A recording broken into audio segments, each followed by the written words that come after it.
Hi, and welcome to On the Brink, a fresh lens to take your business to new heights and you with it. Remember, I'm Andi Simon. I'm your host and your guide, and my job is to get you off the brink. How do I do that? I love to bring to you interesting people who are going to help you see, feel, and think in new ways.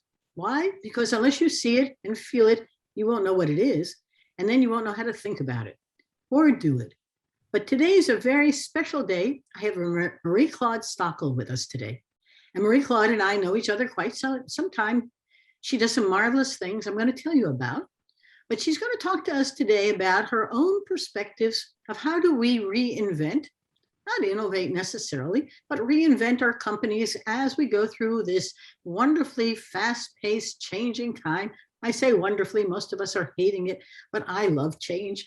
And Marie-Claude also does. But part of our discussion is going to be about her observations about what's happening inside companies today that need new tools so that they can see, feel, and think in new ways. And that requires us to pause, step back, and look at it a little bit like an anthropologist. So who's Marie-Claude? She's a communication consultant and executive coach. A native of France, you're going to hear that in her accent a little bit. She began her career in New York, where she reported to presidents and CEOs at Nestle Foods, Bristol Myers Squibb, and Revlon for 20 years. A C-suite public affairs executive, she's a broad experience in crisis management, strategic planning, and internal and external communication with key stakeholders. She's orchestrated high-profile events with newsmakers, a former US president, James Earl Jones, Michael Jackson, Claudia Schiffer, cool stuff. 15 years ago, she did something quite innovative. Maybe it's a reinvention, but she and I are both horse people. I fox hunted for 25 years. I've owned horses. Marie-Claude has a wonderful farm. And what she decided to do was combine her two passions, corporate life and horses. Now think about reinvention here. She created the Horse Institute, which is just brilliant, where she brings executives to the horse farm for strategic retreats and team development. Now, think about it. She'll tell you more. But if you've never touched a horse, here's a halter. Let's go put it on. How do you build a bond with a strange creature? And then think about how do you build a bond with an interesting person? It's a real interesting institute and something you should pay attention to if you're looking to reinvent, reimagine, or change your organization. Marie-Claude graduated summa cum laude from the University of Paris with a master's degree in communication, which she's used so beautifully. She's a certified facilitator and executive coach, and she's now studying to become a certified reinvention practitioner that she will tell you about. Marie-Claude, thank you for coming. Oh, Andi, thank you. I am such a big fan of you, your books, your blogs, and I've been looking forward to this conversation. You do so much for professional women, and I'm really, really honored to be sharing some of the experience and maybe some of the future vision of where we can take the big adventure of ours. Well, but you see, thank you very much for the little plug. I truly appreciate the fan club. It's been a fascinating experience helping women see, feel, and think themselves in a new way. Before we get too far into my book, I'd rather you talk a little bit about your own journey. Flesh out what you're, because it's a very personal story, but it sets the stage for what you're doing now and why people will find it very fascinating to know more about you. Please, who is Marie-Claude? So I was very fortunate as a little girl. I had two very strong role models. My aunt, who came from modest background, a small rural area in France, but she pulled herself through medical school. She pulled my father, her younger brother, through medical school. And if that wasn't enough, she had 6 children, married to a doctor who passed away young, and she had to raise those children by herself. Fast forward into her 90s, she was still writing to the editors of medical journals and being published. So this was my first role model. My second role model was my mother. She taught French literature, Greek, and Latin at a time when if you were married to a doctor, it was not acceptable. So I had a pretty good inspiration, but yet as young as 8 and 9 and 10, I realized that the messages, the expectations of young girls were different from those of young boys. For example, I had to make the beds. Was asked to clear the table and pretty early on, I rebelled, just as you say in your book. No, I don't have to do this. No, I don't have to accept the status quo, and wouldn't do anything my brother didn't do. So I've been really fortunate. And I think now, with the perspective of having a career experience, we can also be role models for women. I think what happened when well, I'll let you continue because I'm sure you have some observations on that too. Well, I'm fascinated by your backstory because you've moved through corporate life in different ways and then became a consultant, but you've always been a very strong woman. And I too had my women role models. In some ways, they've been a subconscious lagging pressure point for us to figure out how to achieve. But my grandmother owned a family firm, and my mother and my father both were there. It was hard to tell who was running it sometimes, but she would take me out into the market to show me how to buy goods for the store. And I remember sitting there next to her. And once I said to her, you know, Grandma, how do you know what to buy? Talk about science. And she said, well, Andrea, a third is going to sell full price, a third is going to sell on sale, and a third is going to walk out the door. And if it all works out good, we will make a very nice living. And I laughed. I said, so the science is just buy stuff and hope it sells. Oh, it was quite an education. But as we were talking, both of us were raised by strong women. And I know my mother was very convinced that education was extremely important and that I could be whatever I wanted to become. And I will tell you that my job wasn't to become the head of their business. It was to become an anthropologist, because that's what I really embraced. How about yourself? So it's funny you should mention education. I was lucky because I was passionate about sports and very competitive, very athletic. And I picked two sports where women and men compete equally on equal footing. That's riding horses, showing equestrian sports, and sailing. So that was an outlet for all my frustrations. But then when I was 16, I announced at the dinner table, there was absolutely no point for me to go to high school because, see, I was going to ride horses.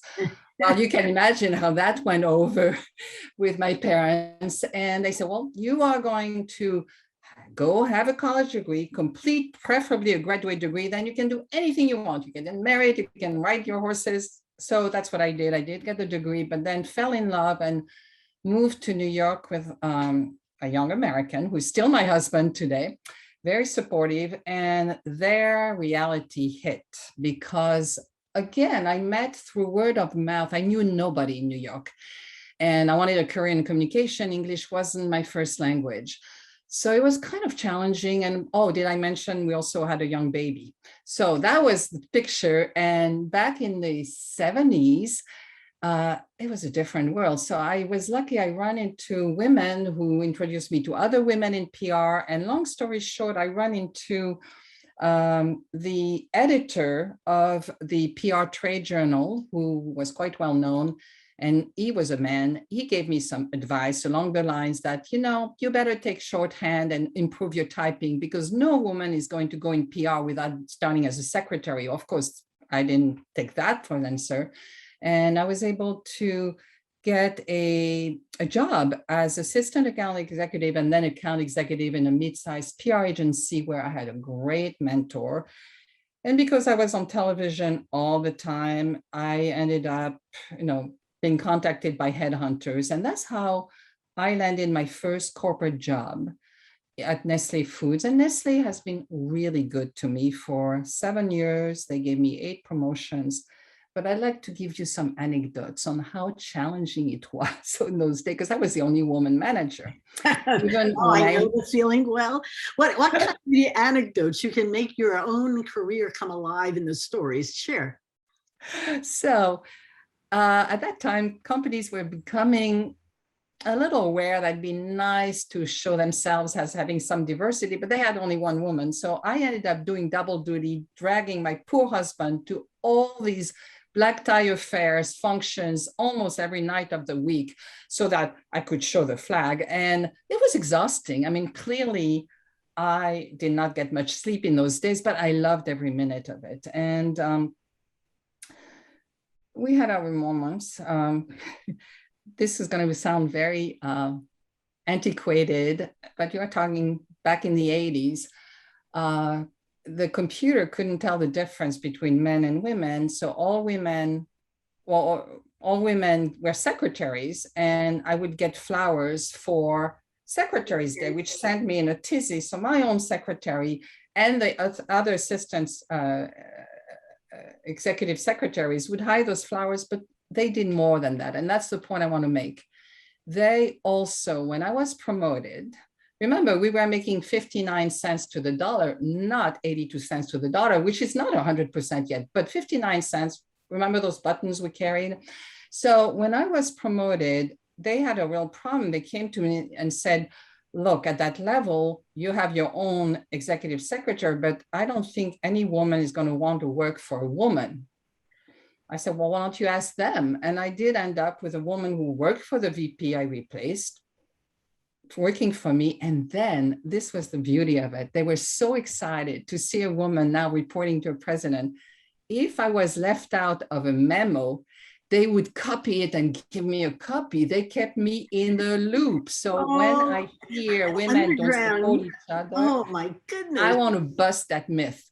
Women support each other, and we need to continue doing this at all levels. And then a few years went back, and I was in my 30s and 40s. I was able to start helping women network. So if I heard that there was a position open and I knew of somebody, I would just pass it along. And 10 years later, 5 years later, I would run into a woman at a meeting and she says, oh my gosh, you've changed my career. And I didn't even remember her. But see, I think the networking among each other is something that can still continue and is very helpful and very supportive. You know, though, we both grew up where we were soloists very often. And sometimes as you moved into the senior ranks, you had an abundance of women in junior ranks, whether it was the secretaries or branch managers when I ran a bank, and you had to begin to be that communicator between the leadership group and the general management team and those who were working in the trenches. And I remember I ran a bank branch for Citibank, and the women, most of whom were my staff, were fascinated because I let them bring their kids in when the kids had a school day from snow or something, and we turned the back kitchen into a classroom, and they could rotate and go back in there and care for the kids. So they didn't have to lose a day of work, and neither did the kids lose their parents' involvement, and nobody said a word about it. And I never said a word about it either, but we all helped each other. And as you were talking, I was saying, oh, I remember that feeling of giving and sharing. And they all were great supporters. We also turned the bank branch around. I took over the worst bank branch in the region. And man, can you inspire people to work hard when there's a collaboration going on there? And it isn't I and you, it's we. And those it's a beautiful example, the one that you just gave. And that is why I think that it's been a relief for me to see so many women being promoted. And actually, I do a lot of work in healthcare, as you know, and I teach a course. I mean, I want to give a little ray of hope before I start being all gloom and doom, but I teach a course at Drexel called the Elates program for women in STEM. And these are professors in science, technology, engineering, and math who are rising stars on their way to become presidents or deans. And it's a wonderful program. It's a communications course. And one of the issues that comes up regularly is how difficult it is for them, especially in STEM. I think women in medicine have made a little bit more progress, but STEM, they are really having trouble breaking through the ranks and becoming deans, and it is communication. So more often than not, they'll say, look, I come up with an idea, I say it in a meeting, nobody even acknowledges it. 5 minutes later, some guy comes up with the same idea or my idea, and then he becomes the hero. And I see this also when we bring groups of executives, both genders, with the horses at the Horse Institute, because everybody's on the same playing field. If we tell a horse do something, they're not riding, they're just using their nonverbal communication to communicate to a horse that they want to do something. And at some point they get stuck. If they're not completely aligned, the horse just like looks at them like a pet rock and enjoys the ride. So sometimes a woman will come up with an idea and say, well, I don't know, but perhaps we could. Never makes it through. And when we debrief, and sometimes she'll even repeat it twice and not be heard. So then we have wonderful discussions about, well, did you hear Jane hear what was happening? What was the horse doing? Did you hear Jane suggesting that you go and hurt the horse? No, she doesn't speak loud enough. Then I said, well, Jane, when does that happen? Well, it happens all the time. You know, I get blown over. Nobody listens to my idea. So then I go back to the guy and say, would it have been a good idea? Had you heard it? Yes. So now they know not to ignore a great idea. And then the next thing is, and I think women have to think about this, who is responsible? How can you be heard? And I think that, you know, coming from a culture where we speak softly, I find that you have to go beyond your comfort level and almost shout. You feel like you're shouting. It's not just women. Some other cultures don't shout. And conversely, the person now knows not to ignore your great ideas. And it takes practice. It takes practice. I do think three things. It hasn't gotten better on virtual. And there's some good research showing that the men, the more they talk, the more important they are. And the women, the more they talk, the more painful they are. I mean, we judge things, same things, but in different fashions. And on virtual, the women aren't being heard any more than they were in person, which is really disturbing. The second thing is that boys and girls are raised and they developed mindsets, stories in their minds about how boys and girls do things and who you listen to. And as a result, those values are developing through their early years. And so while we can be unhappy, critical of those situations now, it's not easy to change old habits. They are honed early. They become the way we do things without anyone saying it. They watch men and women in the household talk to each other, and they watch who does what and how. And so we've got a culture that needs to be transformed for women to be able to have a voice. Now, what I love, there are some companies now like Siemens that have all women in the leadership role. And I was hearing of an insurance company, it'll come to mind, where men and women are paid exactly the same, and people of color are paid the same as white people. There are changes coming. I have a friend, Jamie Candy, who runs Admentum. She's president of a $150 million business, and she's making gender balance the way we do things. And she's teaching them how to listen and talk to each other. This isn't, you know, say the words and it'll happen. This is a transformation of the way we do things that doesn't come from saying them. You can't tell it or sell it. You need to begin to show why that matters. I mean, you're thought about, didn't you hear? Nope, I didn't hear. Well, you weren't listening because it was a woman who was saying it. What would have happened if a guy had said it? And ideas will go not be heard and not be done because of the gender or the race. People of color have an equally hard time. The thing that I have a friend, she's a chapter in the book. You may remember Andy Kramer's story, but she tells a great story about being on the compensation committee of her law firm.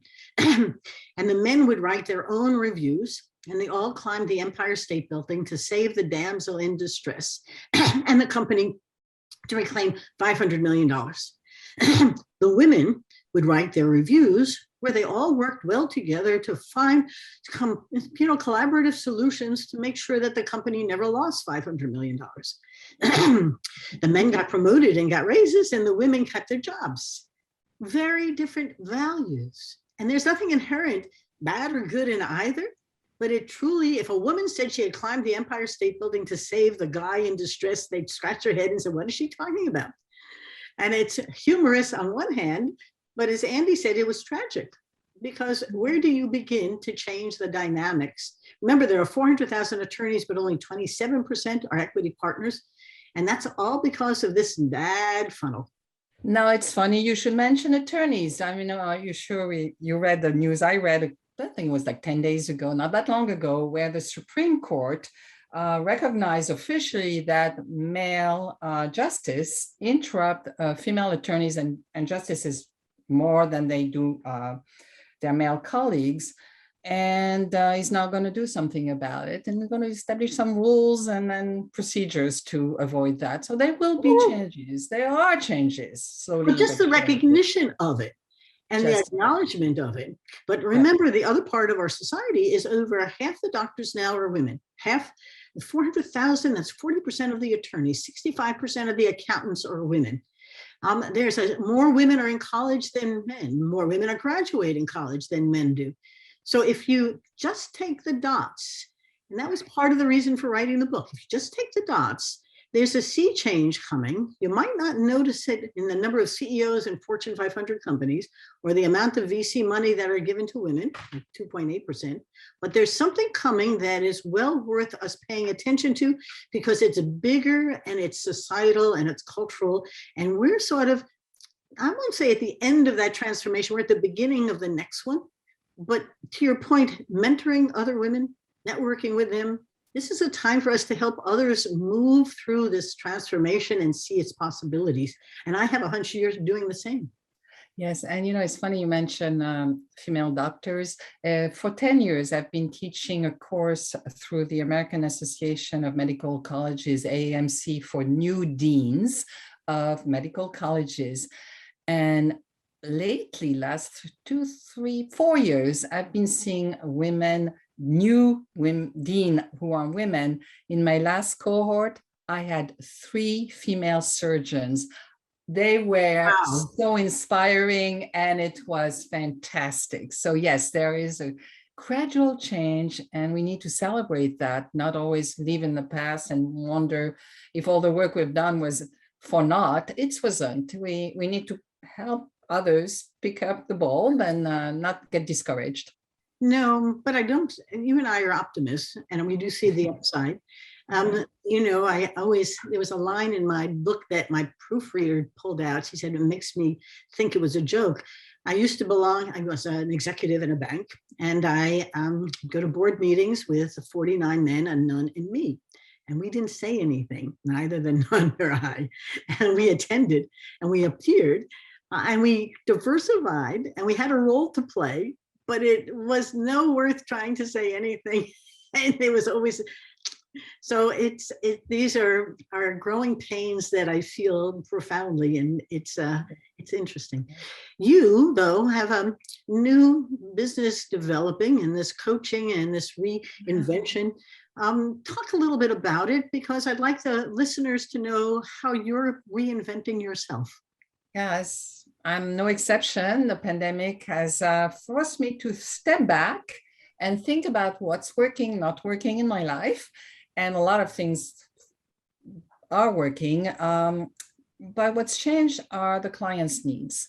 And we have for 15 years had those executive retreats. They come for 2-3 days. We send them back with great strategic plans, new tools, new skills for leading.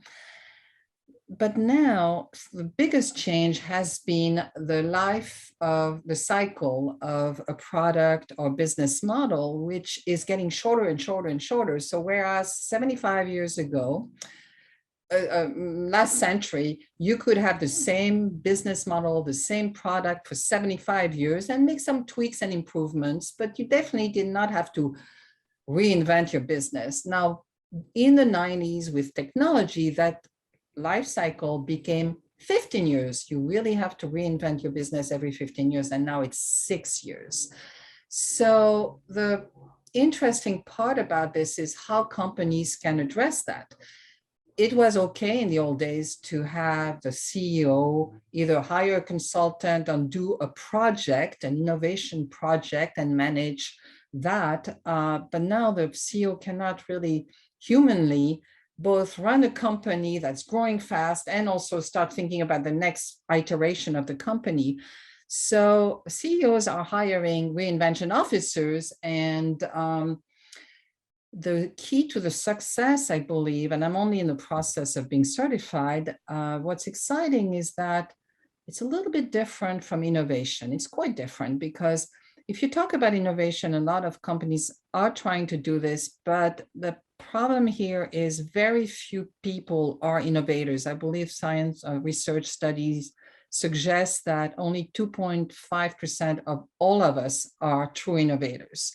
So if you bring an innovator, whether it's a consultant or in-house innovator, it's very hard to get the masses, everybody, to embrace the change. Whereas everyone is capable of reinvention. And I will give you an example. And all of you, you can try it with a room of 30 people. If you say, you all come up with a new way to transport 10 pounds, brand new way, you are probably after 5 minutes get 0, maybe 1 idea.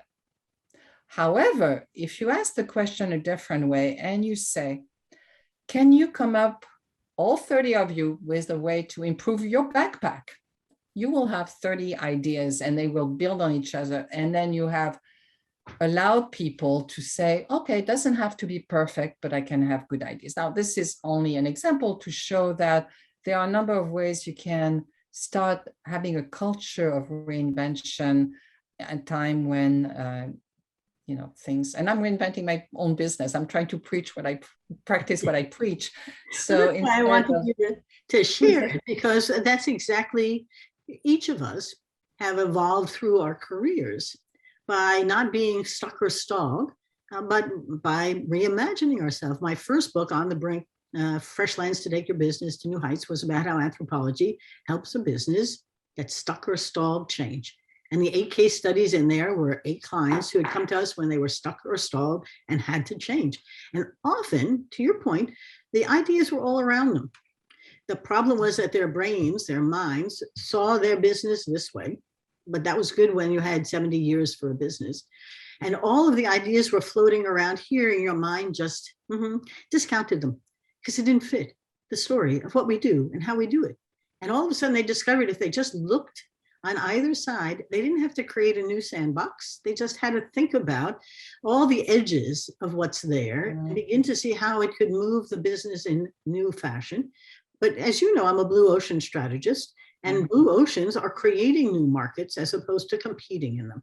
And it's very much the same perspective, that there's a way of taking what you do really well and saying, that's a red ocean. I'm just like everyone else in the same business. What could I do? You intuitively did blue ocean with the Horse Institute. There's no market there. There's no competitors. You saw a need, you had a passion, and intuitively you are a reimagining person, right?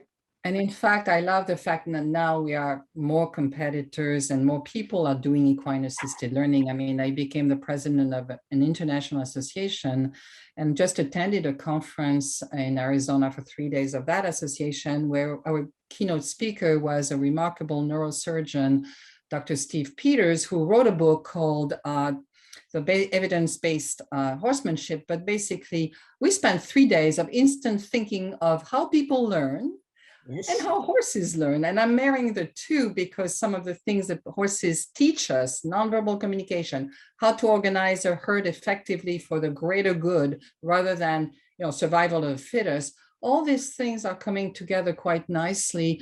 And the biggest change I think I envisioned, but again, I may change my mind after I speak to clients, is that instead of having a one-time and fantastic experience, to support the client in their journey to establish processes in reinvention and managing change.